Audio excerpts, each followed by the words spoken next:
Hello, everybody. Thank you for listening to another episode of the. No, I'm joking. No, this is not an episode of the Skyward. This is just a commentary, which is actually one of my first commentaries. If you heard a squeak, it was nothing. It was nothing bad. It was the squeak of the chair. Um, Now, yeah, I am Joey, aka the Skyward King. Yeah, I used to, I haven't done content on this channel in a long time, so if you are still subscribed, you might be thinking, what the heck? And I hope you check it. I hope you click it. I hope you watch it. I hope you listen. I mean, one of the things that I missed from doing podcasts was, um, really interacting with the community and having just conversations about things that I actually enjoy. Having conversations about movies, music, video games. You know what I'm saying? And in the last 2 years, I've gotten heavy into PC gaming, um, and I love talking about hardware. I love tinkering with things like that, and to not be able to tap in with the community in the way that I want to has been kind of sucky. You know what I'm saying? But when I stopped doing podcasting, I just kind of fell off. You know what I'm saying? And I think I kind of I got a little bit shy about it. Um, I didn't know if anybody really wanted to hear me like that. I didn't know that I really had anything to offer in this space. I mean, I got a couple compliments here and there, but it just kind of felt like it was overcrowded, especially in the last 2 years, last 3 years really, um, because you'll see that the Skyward Cast really stopped popping up. I think I think the last episode that we did was maybe in 2020, and a lot of people were at home. They had nothing left to do, nothing really to do. So people really started to become podcasters and streamers and things like that. So I'm really gonna have to change the title to like, hey, where have I been slash reaction to PS5 Pro. So um, yeah, I started to feel a little bit weird about making content, and I kind of lost confidence, and it started to result in a little bit of anxiety. And I'm like, well, look, man, the world's hard enough to deal with. I don't need to be getting anxiety over here trying to create a podcast. And so I took a podcast, took a podcast. I took a break with the plan to come back, and I just didn't really come back. Now, I mean, if I do plan on bringing the Skyward Cast back, and of course, if anybody is listening and you actually care about the Skyward Cast and you want to hear it come back, I mean, I would love to see that in the comment section. Once again, me posting content online is not about trying to play the content creator game. Honestly, that's it's a little bit too much for me, which is like I said, like one of the reasons why I got out of it. You know what I'm saying? Um, but I love the community aspect of it, and the fact that I was actually creating content was me actually contributing something to actually have a conversation around, which is what I really loved. And so I would love to get back into that, which is why I've always wanted to do reactions and things like that, especially when it's live events, major events, because I have a lot to talk about, but I just don't post. Um, so this is me actually finally doing what I wanted to do a long time ago. So thank you all for listening. I hope you aren't. I hope you didn't click off because you wanted to see a reaction and you got a surprise. Where have I been? Um, but if you're still here, thanks. Um, of course, if you have anything to say, any reply to anything I have to say, please drop it in the comment section because that's what I'm here for. I'm here for conversation. So let's get back into this. And another thing, this is not the first time that I actually recorded this. I recorded this and it turned into a 45-minute video, which honestly is way too long. So maybe it got messed up for a reason. But it turned into a 45-minute video, and then I found out that my audio was too low. And my audio is still going to be a little bit off. You might hear a little bit of a hissing in the background. I'm using my gaming headset right now, I do have a microphone. I need to get all that figured out. I'm still trying to work with OBS. I am a OBS new guy, and yeah, if you know how to use OBS and you can give me the whole rundown, I'd appreciate it because I really want to work everything out and figure out how to um, create some awesome podcast visuals, so it's not just an image, a static image with a waveform going on when I upload podcasts to YouTube. But anyway, thank you for listening. I hope y'all enjoy. And let's get into this commentary on the PS5 Pro. So, also, like I said, I did it before. So none of this is going to be a surprise. I'm just doing it again because I really just want to complete this content and I want to have the conversation. So let's go. Hi, I'm Mark Cerny. I'm excited to be here to talk about the newest addition to our console lineup, PlayStation 5 Pro, and how it advances gaming technology. But first, I want to take just a minute to look at what we put in the original PlayStation 5 and how it delivers an exceptional gaming experience. I really don't want to listen to this guy again. When PS5 debuted in 2020, it brought a lot to the table. And I have 8 nothing Zen 2 against CPU Mark cores Cerny. form the brains of PlayStation 5 and enable high-speed complex gameplay, with character counts reaching into the hundreds What and the heck? frame What game rates is that can be that? as high as 120 frames a second. How many games PS5 actually has hit a 120 powerful frames a second? RDNA 2 GPU, which can render anything from intricate details to fantastic worlds with vast panoramas to explore. Ray tracing allows for dramatic visual improvements, including reflections off of water or glass, and the realism that comes from real-time global illumination. A custom SSD can load data at breathtaking speed, resulting in ultra-fast transitions between game worlds. Quick thing. You know what's so sad? I'm so happy that Sony has been bringing PlayStation games over to PC, right? So a lot of those games that were just shown in this compilation right here, I can actually play on my PC that I'm recording on right now. But the negative thing about that is one of my favorites is still locked on PS4, and that is the Ratchet and Clank reboot. I don't want to play Rift Apart without playing that one first. So, I mean, that's one of the reasons why I actually do still want to own a PS5, even though not the new one. I don't like the way that the new one looks. I like the look of the old one. I know there was some issues with the old one, so it might be safer to go with the new one, even though it looks ugly. It has that line in the middle. Ugh. It's kind of sad. But yeah, I mean, there's some games that are awesome, and I kind of want to I want to experience that base model. I love the way it looks. The newer one just does not capture the beauty of the other one. I know some people think it looks a little weird because it has that hump on the side because of the disk drive, and I will definitely get the disk drive version. Um, but I like the older version a lot better. Um, but anyway, that's all I had to say. And data streaming rates so high that traversal speeds are essentially unlimited. That's beautiful. Okay, I'm working on it. Tempest 3D audio tech brings an unparalleled sense of immersion to the sound of the games. With audio so real, you may not even need to see the enemies to know exactly where they are. Is Returnal on PC?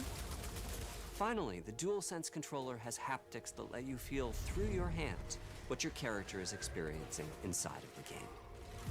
That's pretty freaking awesome. It's wonderful to see such variety and richness of game experience. You know what's so odd? Like one of the things that I never really cared for about the DualSense, right? As much as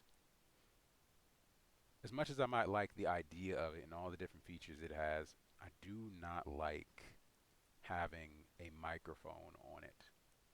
I never really liked the idea of a microphone being attached to a device that is going to be online the entire time that I'm using it.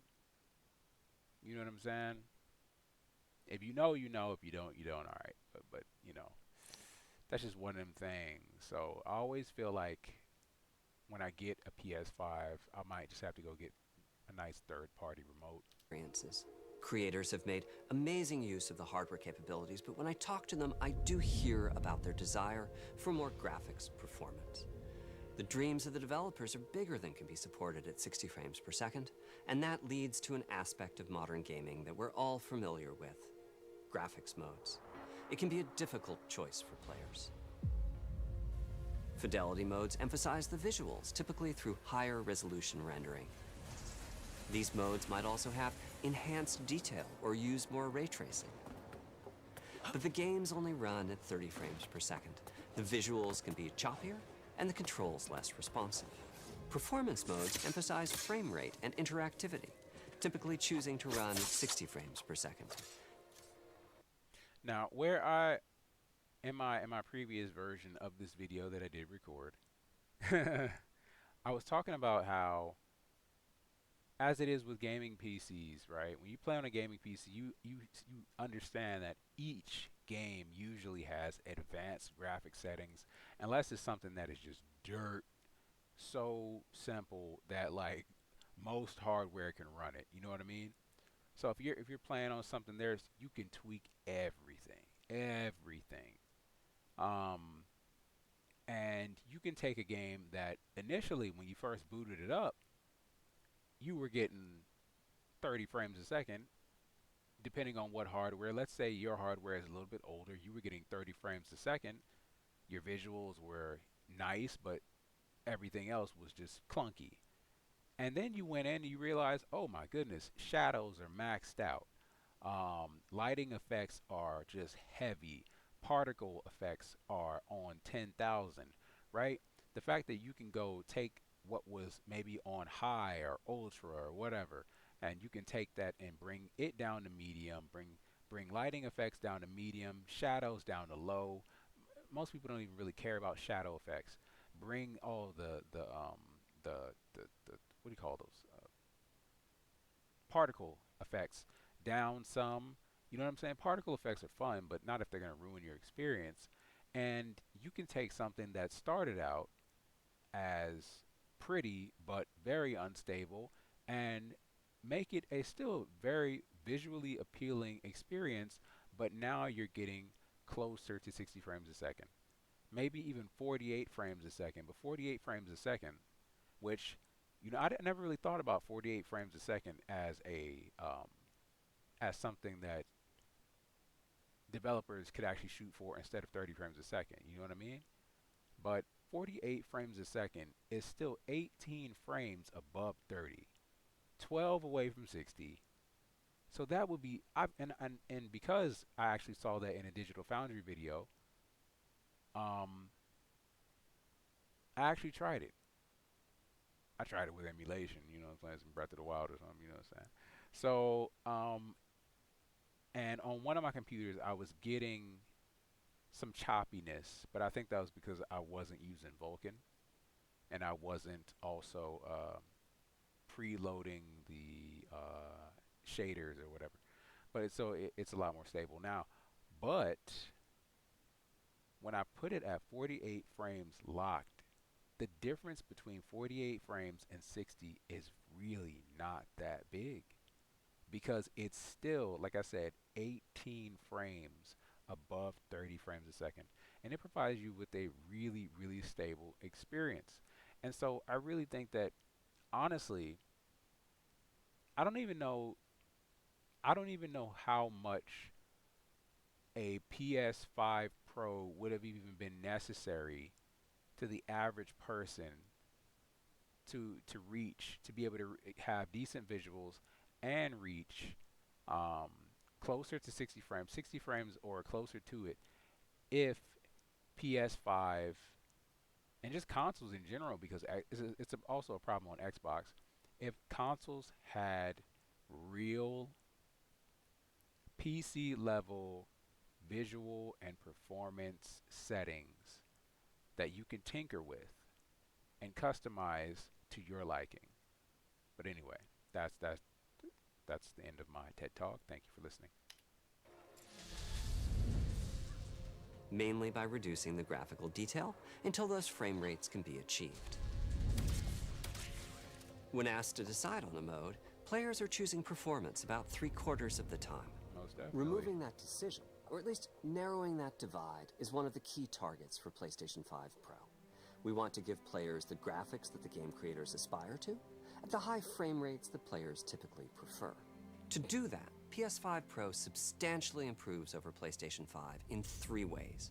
Here's what we call the Big 3. First, we made the GPU much larger and increased the speed of the memory it uses. The result is rendering that's up to 45% faster. That's a big difference. Second, we made major upgrades to the ray tracing, taking a streamlined and accelerated approach that allows calculation of the rays at double or even triple the speeds of PlayStation 5. Now, okay, look. Talking about ray tracing, everybody knows that ray tracing eats away at your system's resources, your GPU resources, heavy, okay? It takes so much for just kind of nice lighting effects. And sometimes they're not even that awesome depending on what game you're actually playing. So once again, there is a great need on consoles for you to have advanced visuals and performance settings. Visual and performance settings, so that you can be able to turn these things from RT on 3, maybe turn down to 2, 1, off. How much more performance can you get? I mean, because it's still seeming like they're just going to have fidelity mode and performance mode. Yeah, you'll still be able to get way more performance out of performance mode, plus greater visuals on a PS5 Pro than you would be able to do on the standard. But both consoles would greatly be improved by that, by being able to just turn the undesirable stuff off. Some people don't care about shadows. Some people don't care about extra particle effects. I think I already said that, right? But these things should be able to, you should be able to turn them off now. And I think that is one of the major ways in which consoles are lagging behind PC. And honestly, not even just PC, but gaming handhelds, including Android handhelds, because a lot of these different companies that are producing these Android handhelds, Windows-based handhelds, once again, but I guess it's technically just a handheld gaming PC with a scan on it. But even when it comes to the Steam Deck, the graphical settings, even being able to tinker with the power usage, is just, all these things are on another level compared to game consoles. And it shouldn't be that way. I understand the average console user doesn't want the complexity of a gaming PC experience, but all you need to have is a simple and an advanced setting. Simple and advanced toggle. Simple, you get the fidelity and performance mode that you're used to right here. Pick between the two and leave it alone. Advanced, you go into a menu that looks something like what you would see if you were to go into the graphics menu on your average PC game. And I know more and more games actually on console do have more settings that you can toggle on and off to actually improve performance, but it's nothing like it is on PC. And there's no excuse for that, to be totally honest, especially with the hardware limitations that come with a console, right? There's no upgradability. So there needs to be more flexibility when it comes to how you use the hardware based on your needs as an individual user. Let's go. And finally, we added custom hardware for machine learning and an AI library called PlayStation Spectral Super Resolution, or PSSR for short. PSSR analyzes the game images pixel by pixel and can add an extraordinary amount of detail, which boosts the effective resolution of the games. Of course, that's really Game cool. creators are adding PS5 Pro support to new and existing titles, and with the big three involved, the results can be pretty amazing, with graphics showing something like fidelity levels of detail, but at double the frame rate. Here's The Last of Us Part 2 running on PS5 Pro. I can't wait until this comes It has to huge PC. amounts of detail and targets a super smooth 60 frames per second. Let's compare this to the fidelity mode on PS5, which is only running at 30 frames per second and is therefore much choppier. Don't stop! We gotta lose. It's a big This difference. goal of delivering almost fidelity-like graphics at performance frame rates has been achieved for a broad set of titles, including Marvel's Spider-Man 2 and Ratchet & Clank Rift Apart. We can see that PS5 Pro is close to doubling the power of PlayStation 5. Another See, but once again, this is a solution to a problem that they're creating by having limited graphics and graphical settings, right? Visual and performance settings. Because you can reach a nice, even on the lowest end, even on even on lower end hardware, you can reach a nice middle ground between visuals and frame rate and still get yourself well, way higher up there, closer to 60. Like I said, even if you got to hit 48, even if you got to go for 45 or whatever, right? That's still much better than 30, and you can get visuals that you're way more that don't feel like it's actually compromising the experience for smoothness. Especially if you're talking about a lot of people that you play on console anyway, you're used to 30 frames. So, 45, you wouldn't be tripping off 45, especially if you're one of these handheld gamers. Um, but yeah, having these super white or black, either you're going all for the visuals or you're going for performance. It shouldn't be that way. So the PS5 is being shown as the solution to a problem that only exists because of the limitations of the software when it comes to um, visual settings. Because you would be able to get so much more, so much of a better performance out of the base level PS5 if you had those settings. So these comparisons that they're making, you wouldn't even be able to make them because some people would be getting, honestly, the best of both. That's nuts to think that when you go for the visual settings, it automatically turns on ray tracing. I'm hoping, you know what, and understand also, I'm not a person that has really had time to really tinker around with it, to really mess around with a PS5 like that. Okay, so if there is a way to turn this off, if there it the way he's describing it, and this is the dude that is responsible for a lot of the hardware and the software that comes with the PS5. So if I'm just taking his word for it, if there is a way to actually turn off RT, and and I don't know about it, let me know. But yeah, Another way to compare the two consoles is to look at PS5 Pro versus Performance mode on PS5, both of which target 60 frames per second. What we see here is a difference in detail. PS5 Pro is much sharper and crisper than PS5. For this, my favorite is the parade scene from Ratchet & Clank. Distant details are much clearer. And here we can see Marvel's Spider-Man 2 is noticeably higher resolution throughout the scene, including the trees and procedural cars. So overall, some remarkable improvement to the games. On PS5 Pro, we can see increased sharpness to the graphics or smoother and more responsive gameplay. This is the big three showing their value. As you've been seeing, machine learning via the PSSR library is being used quite broadly to add pixel detail and boost frame rate. But there are as many approaches as there are game engines. The increase in raw GPU power is being especially effective for Horizon Forbidden West. Apart from the detail boost, that extra graphics power is allowing for improvements to lighting and visual effects, as well as to the hair and the skin in cinematics.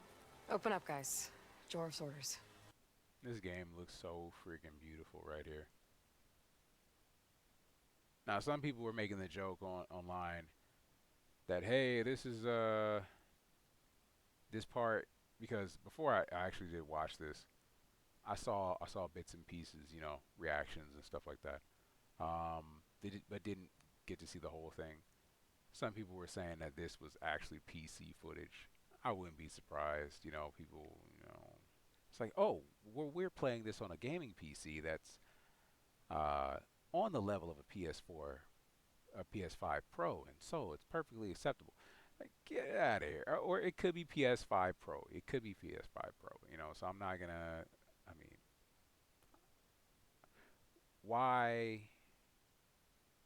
why be a conspiracy theorist? You know what I'm saying? Good enough for me.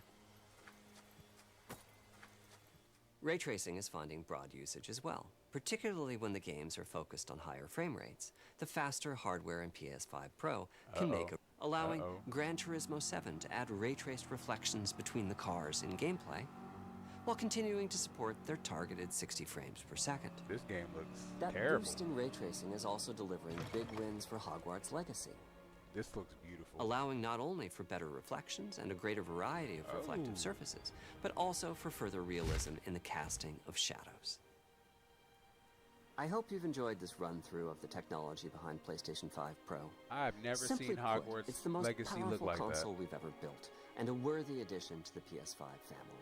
I have never seen Hogwarts Legacy look like that.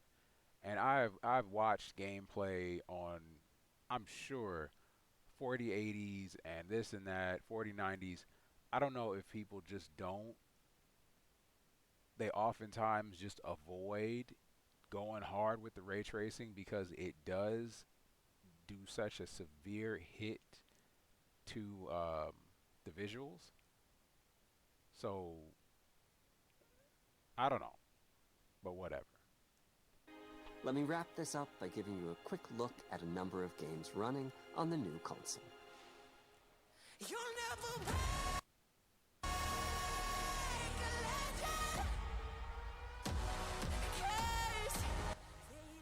See, of course, they're gonna play some doggone music that would get me some sort of copyright strike. I'm not even monetized on here. I'm not even worried about that, but I just don't want to have to deal with any potential problems of getting a yellow mark on my video. It's just an annoyance. Um, but yeah, I mean, of course, visually, a lot of these games look good, but they look freaking good on PS5, just standard PS5. They look good on PS. Some of these games that were running on PS4. Are any of these games actually No, no. Okay. No, yeah, some of these games with Warp is straight up. No, isn't. Wait. What is that? I'm pretty sure some of these games started out on PS4 and made their way over to PS5. But anyway, um, I know some of these are PS5 exclusives or current gen exclusives. And they do look really good. They do look really good.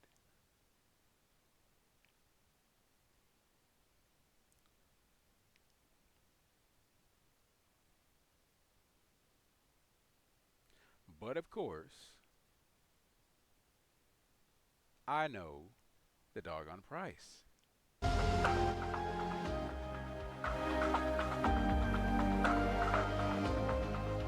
PlayStation. Now let's go back to that. $6.99.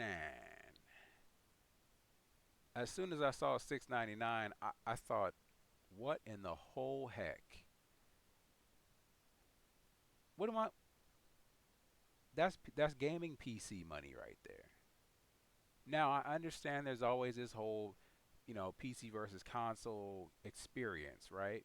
Some people want the simplicity of a PS5. You plug it in, you plug the power in, you plug the HDMI, you just go. Now, technically, you can get that experience on on PC, but it takes a little bit of work, right? You can set it up so that you have a launcher that gives you a console-like experience that has all of your games across different launchers. They all start in the background, and it launches, let's say like Launchbox, right? you can have a custom big box theme or use one of the other many um, console like interface um, launchers for PC and get that experience. But yes, in the beginning, it's not going to start that way. It's going to be Windows, and then you launch into your game through a standard video game launcher, Steam, GOG, etc. To me, that's not a problem, but I know somebody else just wants to turn on the console and automatically see that. But I mean, bruh. I mean, look, there's just, I mean, stop being lazy at this point. Come on, like you're really, it's just like you're throwing away money at this point. Unless the few games that Sony is not bringing over to the PC are really, really worth it to you that much, just get a PC. It's like, oh, I don't want to have this big old tower. You don't have to have a giant tower. Who told you that? And then it's like, okay, well, if I get a console like PC, then it's gonna be more expensive because SFF, or yes, yeah, small form factor. Yes, SFF PCs are more expensive. Very stupid, but that's how it is. But you don't have to have that. You can still get you can get a smaller PC. These consoles are huge as heck anyway. So, but it doesn't have to be that way. You can get yourself a and also if you're willing to use hardware that's not brand new, you can get an amazing deal for $700, bro. The vertical stand doesn't even come with it. And then if you wanted to actually do the disc games, because it's a digital only console, then you're looking at almost $800. Because that sucker's like $80 plus tax, I'm pretty sure. $70 plus tax. Ugh. So, of course, my conclusion as a PC gamer, right? I play PC games on my TV. I play PC games on on my desktop. I love the fact that I can play across many different platforms. I mean across many different types of machines, and I don't have to pay online. I don't have to do any of that, and just the flexibility of it. But yes, it took a little bit of work. Now, naturally, I'm going to look at this price and I'm going to say, heck no, because I could throw myself together an amazing AM4 based gaming PC for this price. I could put, an RX 6800, um, maybe not an XT, but an RX 6800. I could put a 3070. 3070s are going for like 250 right now. Those do those do great. Those do 1440p no problem. 1440p over 60 frames a second. While these things are just getting to the point of doing 60 frames a second. Now. If they're talking about 4K, if you're talking about 4K, okay, right? Then maybe you might be winning there. You know what I'm saying? You know what? Now that I think about it, that would change the whole game. I don't know. When they were talking about 60 frames a second, were they talking about at 4K? Hmm.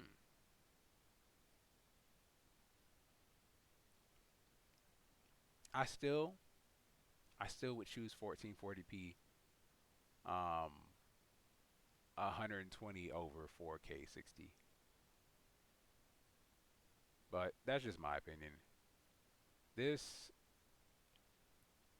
the console generation is just kind of like in a really, really fugly space right now. Yes, fugly.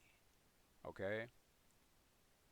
Um, nobody's really doing anything any spe let me run that back. Nobody's doing anything special right now. Xbox, what the heck is going on? I don't even know. Sony's getting lazy. They're getting their head is getting really big right now. They're making moves that shows that their head is really big, that they are in that headspace that they were in when they came off the PS2 going into the PS3, which is what made them think that somebody was ready and willing to buy a PS3 for $600.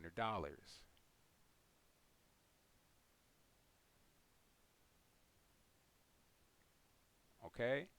And now they're back at it. But they'll try to justify it. Oh, inflation.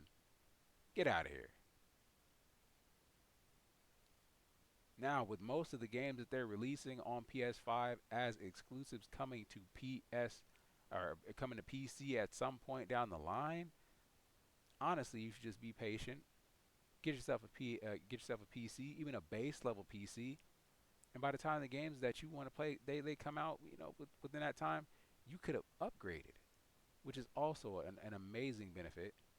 You can start out with a solid foundation and then build on it because of the modularity of PC parts, which you do not have, unfortunately, with modern consoles. So I won't be buying a PS5 Pro.